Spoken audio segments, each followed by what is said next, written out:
Hello everybody, hope you're well. Welcome to the Mindset Muhammad ecosystem. Okay, here we have Mr. Muhammad Ali. Mojo. Yes, guys. Hope you're well. I'm good. Absolutely, man. And then here we have Show. guys. We have Shoaib here. Okay, really excited to have you guys here. And this episode, this podcast, we actually want to talk to you today about Think and Grow Rich. I have the physical version, and these guys are actually waiting for their copies. But in the meantime, of course, we have the PDF. So go to thinkandgrowrich.pdf and download it for free, guys. Okay, and we're gonna start reading it, and of course, you guys are gonna enjoy along the way as well. Okay, Think and Grow Rich, Chapter 1. I'm gonna start, and then we're gonna read every few pages. Okay. Now, what do you want the most? Is it money, fame, power, contentment, personality, peace of mind, happiness? What is it? What do you want? Okay. The 13 steps to riches described in this book offer the shortest dependable philosophy of individual achievement ever presented for the benefit of the man or the woman who is searching for a definite goal in life. Okay. Now, before beginning the book, you will greatly profit. Okay, if you recognize that the fact that the book was not written to entertain. Okay, you want to really think and grow rich? Be ready to be pissed off. Okay, it's not written to entertain nobody here. Okay, no entertainment here. You cannot digest the content properly in a week or a month. No. Okay, guys, I'm reading Think and Grow Rich, I don't know, the 7th or 8th time, and I'm still, every time I'm reading, there's something new to learn in this book. Okay, average millionaires read that book 2 to 3 times a year. Now, after reading the book thoroughly, Dr. Miller Reese Hutchinson, nationally known consulting engineer and longtime associate of Thomas Edison. Guys, we all know Thomas Edison, the man that created the light bulb, okay? Here we have an associate of his, a longtime friend of his, okay, Dr. Miller, and guess what Dr. Miller said? This is not a novel. It is a textbook on individual achievement that came directly from the experiences of hundreds of America's most successful men. Hundreds. It should be studied, digested, and meditated upon. Guys, if there's one book that I would highly encourage you to go memorize, it will be this book, Think and Grow Rich. No more than one chapter should be read in a single night. The reader should underline the sentences which impress him the most. Later, he should go to these marked lines. So when you guys get your physical version, mine is full of lines. So when you get yours, get a pen every time you're reading it. Underline it, underscore, whatever you want to do. Okay? The reader should underline the sentence which impress him the most. Later, he should go back to these marked lines and read them again. A real student would not merely read this book. He or she will observe its content and make them his own or her own. This book should be adopted by all. Guys, look at what Thomas Edison's long-term associate is saying. This book should be adopted by all high schools. And no boy or girl should be permitted to graduate without having satisfactorily passed an examination on this book. Think and Grow Rich, ladies and gentlemen. Wow, that means he really believes in it. He really believes in it if he's saying high school should have it. Instead of Macbeth and this that, it's not helping right now. It's like Macbeth, Frankenstein, she said unsex me, I don't know what the fuck you're talking about. Right? I don't know. Jekyll and Hyde, all this. I don't know why I learned all this, but I'm grateful that I did now that I don't really need it though. Right? This is what we need to be taught in schools, guys. Think and Grow Rich. Now look at this. This philosophy will not take place of the subjects taught in schools, but it will enable one to organize and apply the knowledge acquired and convert it into useful service and adequate compensation without a waste of time. Dr. John R. Turner, this is the Dean of the College of New York, okay, City of New York. After having read the book, guess what he said? The Dean of a college, this is what he said. The very best example of the soundness of this philosophy is your own son, Blair, whose dramatic story you have outlined in chapter 2 on desire. Dr. Turner, okay guys, desire, the chapter about desire, you're gonna be blown away, okay? But we're gonna be doing on the Mindset Muhammad platform one chapter every other day. So stay tuned for the entire Think and Grow Rich, okay? That we're gonna cover 3 of us, okay? The masterminding group, okay? The Future Global Network Mastermind. Now, look at this. Dr. Turner had reference to the author's son, Blair, who born without normal hearing capacity.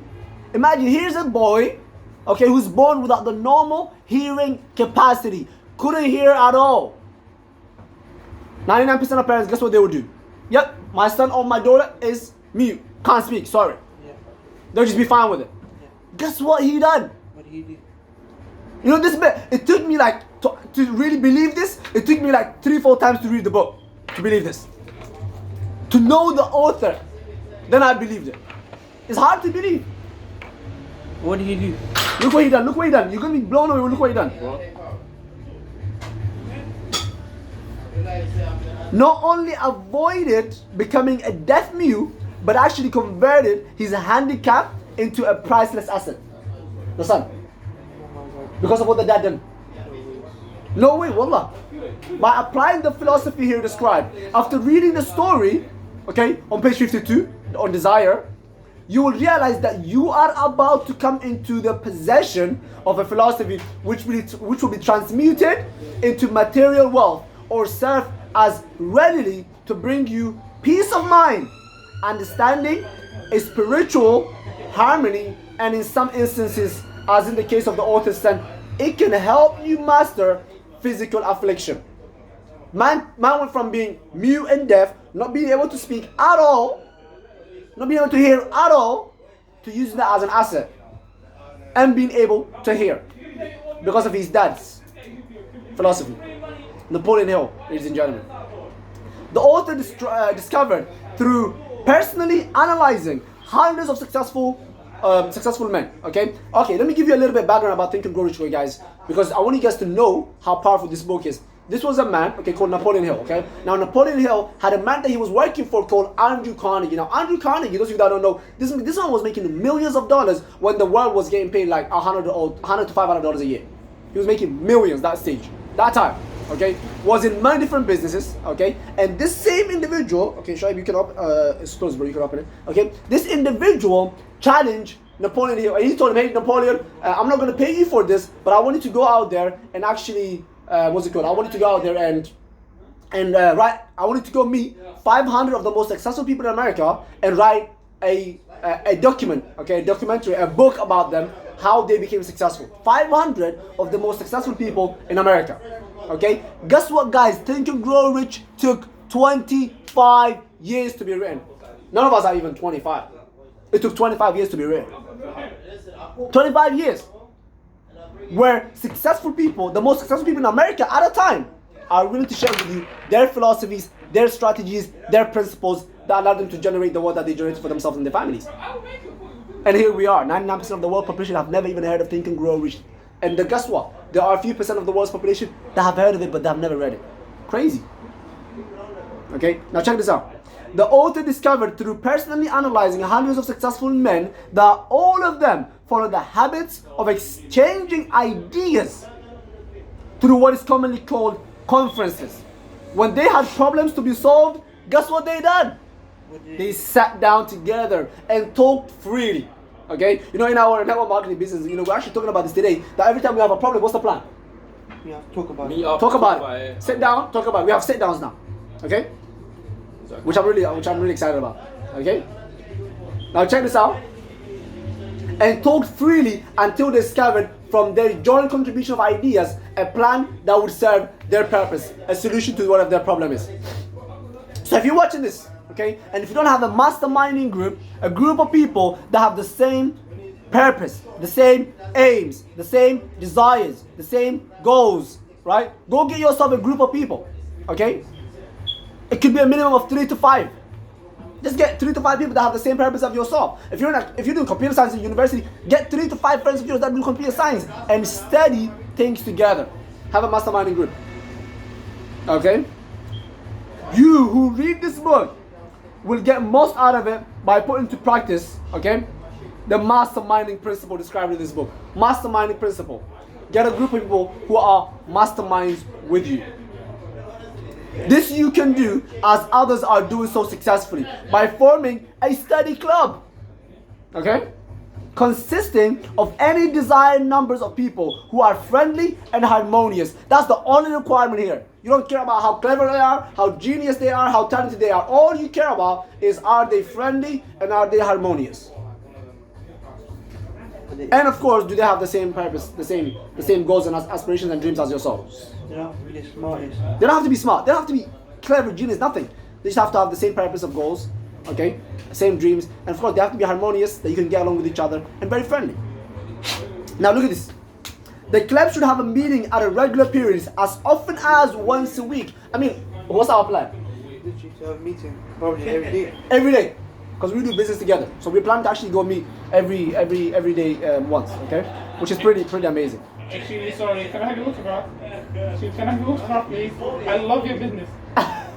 How are you, man? You okay? How's everything going, man? Good to see you, bro. I see you active on Snap. I see you active on Snap. Me, astaghfirullah al-azim. Me, I read our social media. Allah, astaghfirullah, man. What else social media? Good to see you, bro. Firstly, if you're with him and you end up like, in the main streets of Somalia, it's because of him. Alaikum salam. Right? Now, check this out, guys. Okay?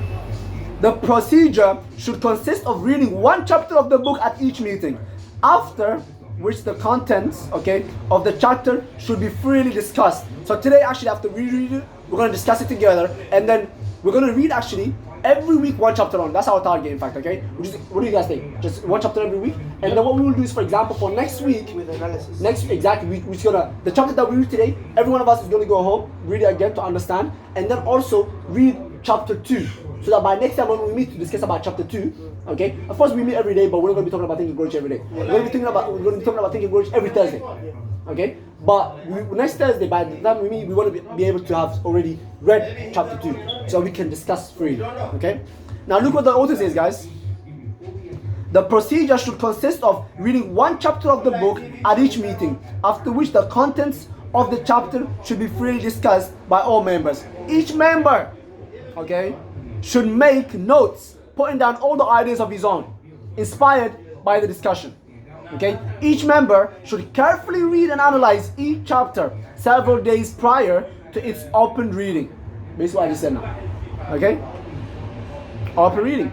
And join discussion in the club. The reading at the club should be done by someone who reads well and understands how to put color and feelings into the lines. Okay? Now, by following this plan, every reader will get from its pages not only the sum total of the best knowledge organized from the experience of hundreds of the most successful people in America at a time, but more importantly, by far, how he will tap new resources, okay, knowledge in his own mind, as well as acquire knowledge of priceless value from every other person present. Okay, guys, I'm telling you, as much as we learn from books, as much as we learn from audios, as much as we learn from videos, as much as we learn from other people around us, we also learn a great deal from ourselves. Am I right? 100%. Right? Now, here's the crazy thing. Okay? Now, Shu'aib is actually going to read tribute to the author. Okay? We start from Think and Grow Rich. Okay. Think and Grow Rich was 25 years in the making. It is Napoleon Hill's newest book, based upon his famous law of success philosophy. His work and writings have been praised by great leaders in finance, education, politics, and government. Supreme Court of United States, Washington, D.C.